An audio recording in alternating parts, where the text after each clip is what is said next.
തിരുവനന്തപുരം മൃഗശാലയിലേക്ക് പുതിയ 3 സീബ്രകൾ കൂടി എത്തിയിട്ടുണ്ട്. ഗുജറാത്തിലെ വൻതാര സൂവിൽ നിന്നാണ് അവരെ എത്തിച്ചിട്ടുള്ളത്. കഴിഞ്ഞ 9 വർഷങ്ങളായി തന്നെ തിരുവനന്തപുരത്തെ മൃഗശാലയിൽ സീബ്രകളില്ലായിരുന്നു. ഇവിടെ വരുന്ന കാഴ്ചക്കാർക്ക് സീബ്രകളെ കാണാൻ സാധിച്ചിരുന്നില്ല. ആദ്യകാലത്തൊക്കെ സീബ്ര ഉണ്ടായിരുന്നു, അതോടൊപ്പം ജിറാഫ് അടക്കമുള്ള നിരവധി മൃഗങ്ങൾ ഇവിടെ ഉണ്ടായിരുന്നു. സാധാരണഗതിയിൽ ഓരോന്നും ചത്തുപോവുകയോ അല്ലെങ്കിൽ വേറെ എവിടെയെങ്കിലുമൊക്കെ മാറ്റുകയോ ചെയ്താൽ കൂടുതൽ മൃഗങ്ങളെ എത്തിക്കുന്നുണ്ടായിരുന്നു. പക്ഷേ ഇത് കുറച്ച് കാലങ്ങളായി തന്നെ ആ ഒരു കുറവുകളുണ്ടായിരുന്നു. ആളുകൾക്കെല്ലാം വലിയ പരാതിയായിരുന്നു ഇവിടെ സീബ്ര ഇല്ല, ജിറാഫ് ഇല്ല എന്നൊക്കെ. പക്ഷേ ഇപ്പോഴതാ അതിനൊരു മാറ്റം വന്നിട്ടുണ്ട്. സീബ്രകളെ ഇവിടെ കൊണ്ടുവന്നിട്ടുണ്ട്, സീബ്രകൾ ഇവിടെ എത്തിയിട്ടുണ്ട്. ഇനി ജിറാഫാണ് അടുത്ത ലക്ഷ്യം. അങ്ങനെ ഒരുപാട് മൃഗങ്ങളെയൊക്കെ കൊണ്ടെത്തിച്ച് തിരുവനന്തപുരം നഗരത്തിലെ ഏറ്റവും വലിയ പ്രധാനമായ ഒരു സ്പോട്ടിലുള്ള തിരുവനന്തപുരം സൂ ആണ്. ആ സൂവിലേക്ക് കൂടുതൽ ആളുകളെ ആകർഷിക്കാനുള്ള ഒരു രീതിയിലേക്കാണ് ഇപ്പോൾ ശ്രമിക്കുന്നത്. 2017 ഇവിടെ ഉണ്ടായിരുന്ന ലാസ്റ്റ് സീബ്ര സീത ഡെത്തായതിനു ശേഷം 9 വർഷമായിട്ട് ഇവിടെ സീബ്ര ഇല്ല. അപ്പോൾ നമ്മൾ അതിന് വേണ്ടിയിട്ടുള്ള ശ്രമം വലിയ രീതിയിൽ നടത്തുന്നുണ്ടായിരുന്നു. ഇപ്പോൾ ആണത് നമുക്ക് സാധിക്കാൻ കഴിഞ്ഞത്. ആൾക്കാർക്ക് തീർച്ചയായിട്ടും സൂവിൽ വരുമ്പോൾ അവർ ഏറ്റവും കൂടുതൽ ആവശ്യപ്പെടുന്നത് ജിറാഫും സീബ്രയാണ്. അപ്പോൾ അതിൽ ആദ്യത്തെ ഘട്ടം കഴിഞ്ഞു, സീബ്രയെ നമ്മൾ എത്തിച്ചു. ഇനി അടുത്ത ഘട്ടത്തിൽ നമ്മൾ ജിറാഫിനെ കൂടെ എത്തിക്കാനുള്ള ശ്രമത്തിലാണ്. ഇവരെ നമ്മൾ കൊണ്ടുവന്നിരിക്കുന്ന ഗുജറാത്തിലെ വൻതാരയിൽ നിന്നാണ്. അപ്പോൾ വൻതാരയിൽ നിന്ന് ബൈ റോഡാണ് ട്രാൻസ്പോർട്ട് ചെയ്തത്. 2.5 ദിവസം നീണ്ടു നിൽക്കുന്ന സ്പെഷ്യൽ ആനിമൽ ആംബുലൻസിലുള്ള ട്രാൻസ്പോർട്ടായിരുന്നു. പാറശാല മുതൽ, അതായത് കേരള ബോർഡർ ക്രോസ് ചെയ്തപ്പോൾ മുതൽ പോലീസ് എസ്കോർട്ടോട് കൂടിയാണ് നമ്മൾ ഇങ്ങോട്ടത്തെ എത്തിച്ചത്.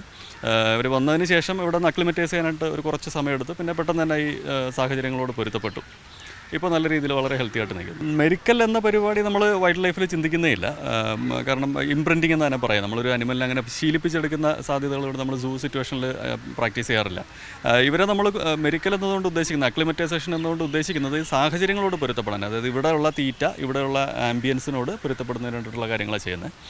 ഇപ്പോൾ അത് ക്വാറന്റൈനിലാണ്, 21 ദിവസം ക്വാറന്റൈൻ പീരീഡിലായിരിക്കും. പക്ഷേ ക്വാറന്റൈൻ ക്ലോസ് ടു ക്വാറന്റൈൻ അല്ല. ഈ സമയത്തും വിസിറ്റേഴ്സിനെ ഇവരെ കാണാൻ പറ്റുന്ന രീതിയിലുള്ള ഒരു അറേഞ്ച്മെൻറ്റാണ് ഇപ്പോൾ ചെയ്തിരിക്കുന്നത്. സീബ്ര കൂട് ഇതിൻ്റെ തന്നെ പുറകിലുള്ള കൂടാണ്. അവിടെ ഇപ്പോൾ വർക്ക് നടന്നുകൊണ്ടിരിക്കുന്നേ ഉള്ളൂ. അത് ഒരു കുറച്ച് കാലങ്ങൾക്കുള്ളിൽ തന്നെ അത് പൂർത്തിയാകുന്ന മുറയ്ക്ക് അങ്ങോട്ടേക്ക് മാറ്റും. ഇത് ആക്ച്വലി ജിറാഫിൻ്റെ എൻക്ലോഷറാണ്. അപ്പോൾ നമ്മൾ താൽക്കാലികമായിട്ട് സീബ്ര ഇങ്ങോട്ടേക്ക് വിട്ടേക്കാണ്. പിന്നെ ഇതും അത്യാവശ്യം നല്ല ഡിസ്പ്ലേ വാല്യൂ ഉള്ള എൻക്ലോഷർ തന്നെയാണ്. വിസിറ്റേഴ്സിനെ നല്ല രീതിയിൽ കാണാൻ കഴിയുന്നുണ്ട്. സീബ്ര സൗത്ത് ആഫ്രിക്കനാണ്. അപ്പോൾ ഒരു ഹോട്ട് ഹ്യൂമിഡ് ആംബിയൻസിൽ ജീവിക്കുന്ന ടൈപ്പ് സ്പീഷീസ് തന്നെയാണ്. പിന്നെ ഇവർ വന്നേക്കുന്നത് ഇപ്പോൾ ഗുജറാത്തിൽ നിന്നായതുകൊണ്ട് ഇതിനേക്കാൾ ടെമ്പറേച്ചറും ഹ്യൂമിഡിറ്റിയൊക്കെ ഉള്ള സ്ഥലത്ത് നിന്നാണ് ഇപ്പോൾ ഇങ്ങോട്ടേക്ക് വന്നേക്കുന്നത്. അതുകൊണ്ട് തന്നെ ഇവർ പെട്ടെന്ന് തന്നെ അഡാപ്റ്റ് ചെയ്യും, ഇവിടെ സുഖമായിട്ട് ജീവിക്കും. ശരി.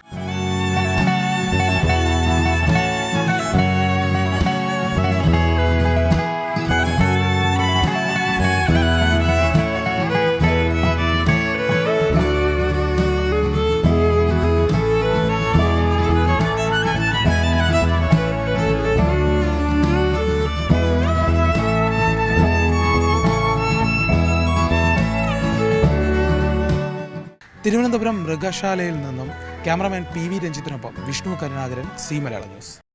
ഏറ്റവും പുതിയ വാർത്തകളും വിശേഷങ്ങളും വിരൽ തുമ്പിലറിയാൻ സി മലയാളം ന്യൂസ് എല്ലാ ഡിജിറ്റൽ പ്ലാറ്റ്ഫോമുകളിലും ലഭ്യം.